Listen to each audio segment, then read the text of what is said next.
Hi everyone, welcome to study कर। मैं दुष्यंत आपके सामने एक बार फिर से उपस्थित हूँ आपकी हिस्ट्री की क्लास को लेकर। तो दोस्तों, जैसा कि आपको पता है, आपकी हिस्ट्री की क्लासेस कंटिन्यू करा रहा हूँ और जो आपका प्राचीन इतिहास है जिसको मैंने स्टार्ट किया है आपके लिए क्लासेस लेकर आया हूँ, वो आपका जीरो से हीरो है। मतलब कि बिल्कुल बेसिक से चीज़ों को मैंने कवर किया है। जहाँ से स्टार्टिंग पॉइंट है, जहाँ से स्टार्ट हुआ है प्राचीन इतिहास का, मैंने वहां से चीजों को कवर किया है और बहुत टॉप लेवल पर लेके जाने की कोशिश कर रहा हूं मैं आपके लिए। तो पढ़ते हुए हमारी जो क्लासेस चलते हुए कहां तक आ चुकी हैं आपकी, आज जो हम पढ़ने वाले हैं आपका, वो पढ़ने वाले हैं मगध महाजनपद या मगध साम्राज्य को पढ़ने वाले हैं हम आज की क्लास के अंदर। आज हम इस क्लास का पार्ट 1 कवर करेंगे। इसके ऊपर मगध महाजनपद के ऊपर पार्ट 2 भी आएगा। तो दो क्लास के अंदर हम मगध को कवर करेंगे, क्योंकि मगध में आपके 3 वंश हुए थे, हर्यक वंश, शिशुनाग वंश, नंद वंश। तो आज हम केवल हर्यक वंश को कवर करने वाले हैं और बहुत ही अच्छे तरीके से, बहुत ही डिटेल के साथ में हर एक चीज को बहुत अच्छी तरीके से पढ़ने वाले हैं हम सभी बच्चे। क्लास को बिल्कुल भी स्किप नहीं करेंगे, पूरा क्लास को देखेंगे और देखेंगे। आप जब आप कभी भी प्रीवियस ईयर लगाओगे तो आपको बहुत ही आनंद आने वाला है आपका क्वेश्चन अटेम्प्ट करने में, क्योंकि एक भी क्वेश्चन आपकी गिरफ्त से बाहर जाने वाला नहीं है। हर एक क्वेश्चन का बहुत सिंपली तरीके से आप आंसर दे पाओगे, चाहे कितना ही टफ क्वेश्चन हो, कितना ही आसान क्वेश्चन हो। मैंने आपको बताया है अपनी हर एक क्लास के अंदर, जो भी मेरे शब्द हैं सबको सुनना है बहुत ही अच्छे तरीके से, हर एक वर्ड को सुनना है। क्वेश्चन का एग्जामिनर ये नहीं पता कहां से बना दे, तो हर एक चीज को बहुत ही अच्छी तरीके से मन लगाकर क्लास को पढ़ना है और अपना नंबर श्योर करना है। जो भी बच्चे क्लास के साथ में या चैनल के साथ में नए जुड़े हैं, उनसे मेरा अनुरोध है कि चैनल को सब्सक्राइब करें और पास आने वाले बेल आइकन को भी प्रेस करें, ताकि आने वाली वीडियोस का नोटिफिकेशन आपके पास में जाता रहे और आपकी तैयारी एक बहुत ही अच्छी दिशा में जाती रहे और आपका नंबर श्योर हो जाए और आप अपना एक रैंक और अपनी एक नौकरी हासिल कर पाए। ठीक है, आइए करते हैं स्टार्ट। लाइक शेयर कमेंट जरूर करें, कमेंट जरूर करें। लाइक करें ना करें आपकी मर्जी है, आपको अच्छा लगेगा आप लाइक अपने आप करोगे, लेकिन कमेंट करके जरूर हमें ये बताएं, जो हमारा मोटिवेशन बढ़ाएं। जो मैं कंटेंट आपके लिए डिलीवर कर रहा हूं, जैसे मैंने स्ट्रक्चर बेस पे आपको हिस्ट्री पढ़ा रहा हूं, आप प्लेलिस्ट से जाकर देखिए, बिल्कुल शुरू की वीडियो से जाकर देखिए। बहुत ही अच्छे तरीके से, बहुत ही सुंदर तरीके से मैंने अपने कंटेंट को डिजाइन करा है, जिससे एक जो मिडिवल जो बच्चा है, जिसको बहुत चीजें कम समझ में आती है, वो भी बहुत आसानी से चीजों को समझ पाए और ज्यादा लॉन्ग टाइम तक उसको अपने दिमाग में या अपने ब्रेन में सेट रख पाए और अपना नंबर श्योर कर पाए। तो ज्यादा बातें ना करते हुए आइए बढ़ाते हैं अब आज के सेशन को आगे, करते हैं स्टार्ट आपका मगध महाजनपद को। तो सबसे पहली बात, मगध महाजनपद, आपको पता है हमारे भारतीय इतिहास के अंदर, प्राचीन इतिहास में क्या हुआ है, 16 महाजनपद हुए हैं। इनकी जो हमें जानकारी मिलती है दो चीजों से मिलती है, आपका बौद्ध ग्रंथ किससे, अंगुत्तर निकाय से, और जैन ग्रंथ आपका भगवती सूत्र से। क्वेश्चन यहाँ से बना है, मैंने आपसे बोला है हर एक चीज को अच्छी तरीके से सुनना है और बहुत ही अच्छे तरीके से हर एक चीज को दिमाग में रखना है।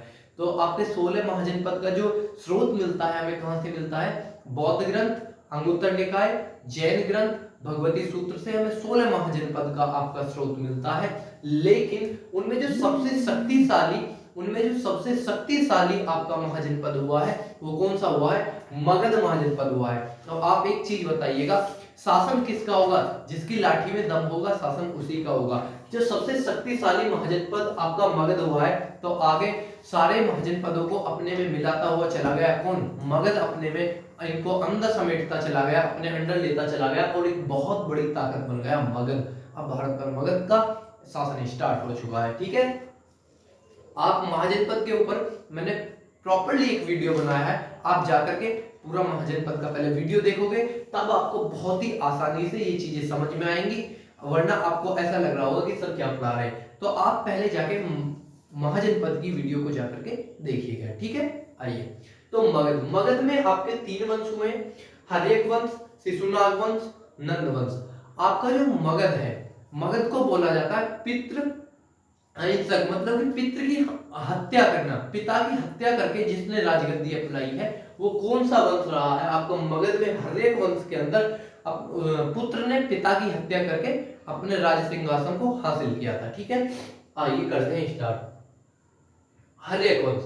तो हर्यक वंश का जो दोस्तों संस्थापक रहा है, कौन रहा है? बिंबिसार। बिंबिसार हर्यक वंश का संस्थापक रहा है। इसने जो अपना शासन किया है 544 ईसा पूर्व से आपका 492 ईसा पूर्व तक बिंबिसार का शासनकाल रहा है। अब जो इसने बिंबिसार ने मगध को इतना बड़ा साम्राज्य बनाया, कैसे बनाया? इसके पीछे दो कारण है। पहला युद्ध और दूसरा इसके वैवाहिक संबंध। इसने बहुत ही अच्छे अच्छे राजघरानों में अपने वैवाहिक संबंध बनाए और वहां से अपनी शक्ति को बढ़ाना स्टार्ट किया। अब कैसे, आइए समझते हैं। सबसे पहली बात परिचय करते हैं। जैन साहित्य में नाम श्रेणिक है। किसका?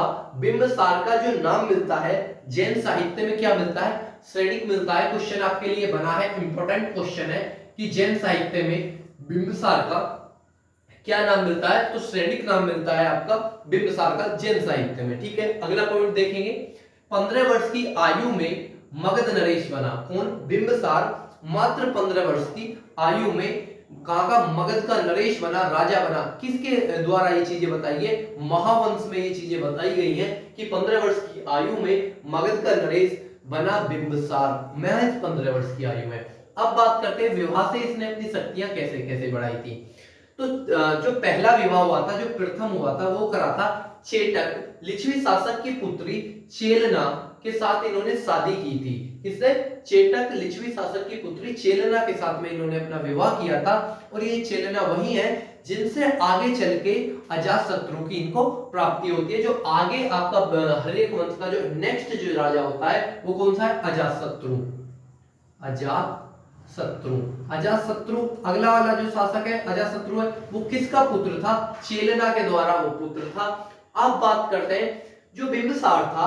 बिंबिसार जो था आपका जो बौद्ध ग्रंथ से जो जानकारी मिलती है उसमें कहते हैं कि अजातशत्रु ने अपने पिता बिंबिसार की हत्या कर राजगद्दी अपनाई थी। लेकिन वहीं पे जैन साहित्य में क्या कहते हैं, जैन ग्रंथों में क्या कहते हैं? जैन ग्रंथ में कहते हैं कि अजातशत्रु ने अपने पिता को बंदी बनाकर कारागार में डाल दिया गया था, जिस कारण उनको जो अपने ऊपर जो बेइज्जती हुई उनकी कि उनके ही बेटे ने उनको उठा के कारागार में डाल दिया, इसलिए उन्होंने विष पीकर अपनी आत्मदाह कर दिया था, आत्महत्या कर दी थी। तो दोनों ही ग्रंथों में, बौद्ध ग्रंथ और जैन ग्रंथों में अलग अलग चीजें मिलती हैं, पर इतना डीप हमसे नहीं पूछने वाला है। मैं आपकी बस बेसिक सी जानकारी के लिए चीजें आपको मैं बता रहा हूँ। ठीक है, आगे चलते हैं। तो अजातशत्रु से आपको क्वेश्चन बना है कि अजातशत्रु किसका बेटा था? तो आपकी तीनों रानियों का नाम दे देगा, लेकिन किसका था? चेलना का था, जो कि आपकी चेटक लिच्छवी शासक की पुत्री थी। और जो दूसरा विवाह किया था वो किससे किया था? दूसरा विवाह कौशल नरेश प्रसेनजित की बहन महाकौशला के साथ विवाह किया था इसने, बिंबिसार ने। तो बिंबिसार ने दूसरा किसके साथ किया था? आपका महाकौशला के साथ। दूसरी रानी कौन थी? महाकौशला के साथ में इन्होंने विवाह किया था, जिसमें इनको दहेज में क्या मिला? दहेज में इनको क्या मिला? काशी मिला।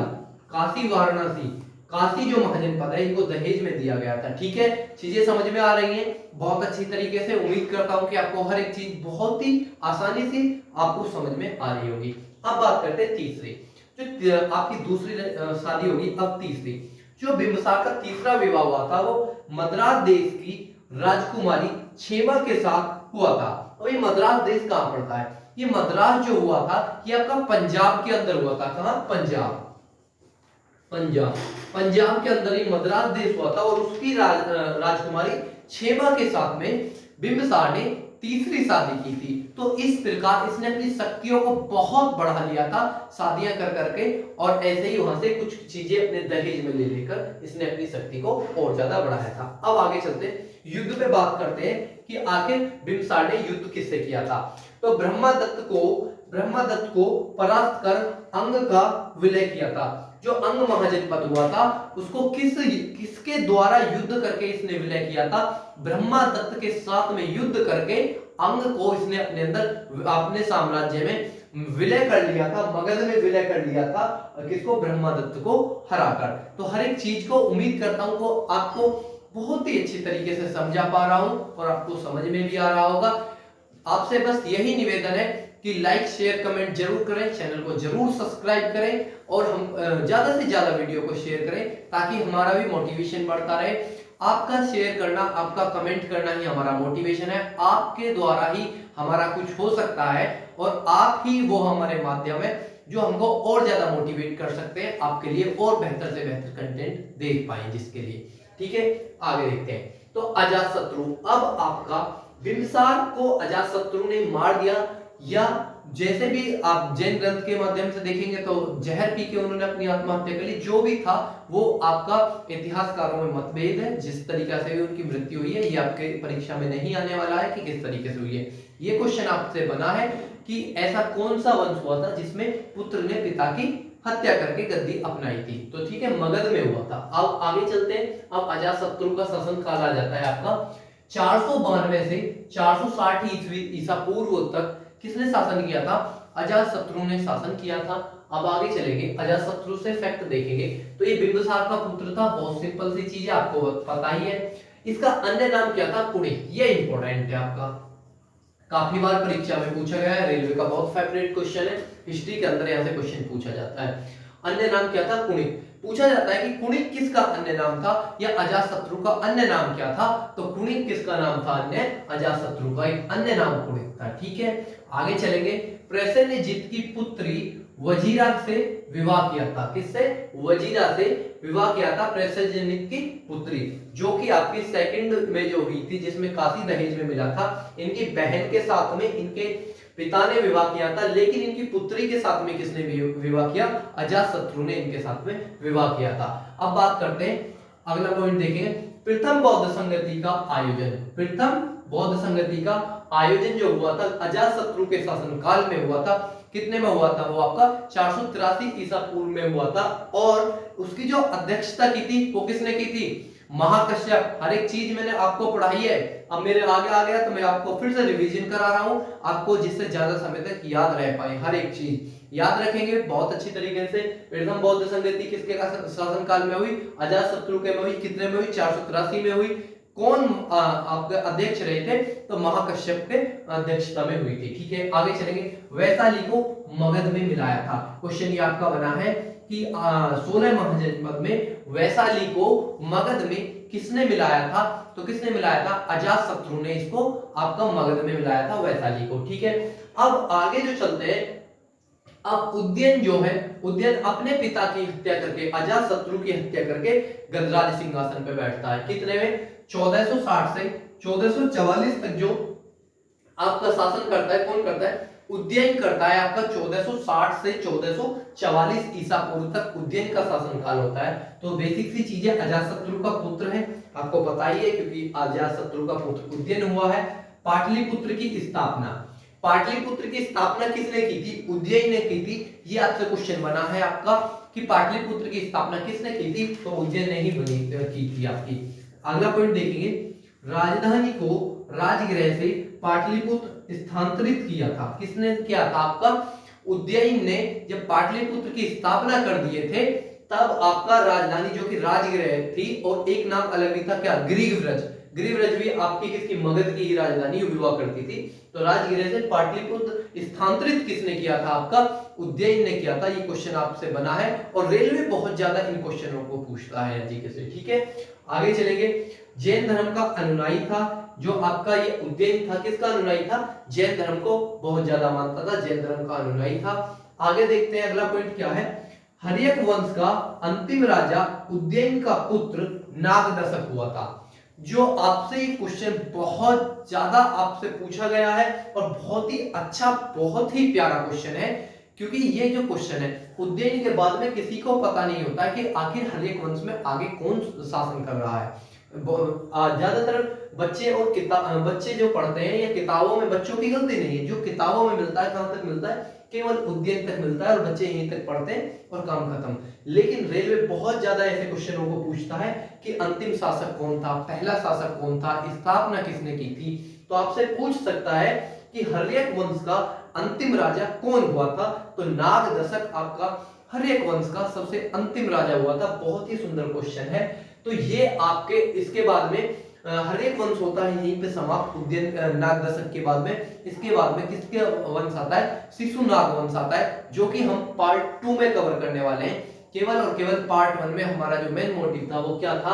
आपको हर एक वंश को बहुत ही अच्छी तरीके से समझाने का, और जो भी यहाँ से क्वेश्चन बन सकते हैं वो आपको पता चले, और आपको हर एक चीज के बारे में डिटेल के साथ में बताया है मैंने। ठीक है, तो ये था आपका पार्ट 1 मगध महाजनपद में हर एक वंश के ऊपर। अब पार्ट 2 में जो आपको मिलने वाला है शिशुनाग वंश और नंद वंश, दोनों को एक ही पार्ट में कवर कर दूंगा और बहुत ही अच्छी तरीके से मैं आपको पढ़ाऊंगा। यदि वीडियो पसंद आया हो तो वीडियो को जरूर लाइक करें, शेयर करें, कमेंट जरूर करें, चैनल को भी सब्सक्राइब कर दें। ठीक है, थैंक यू सो मच।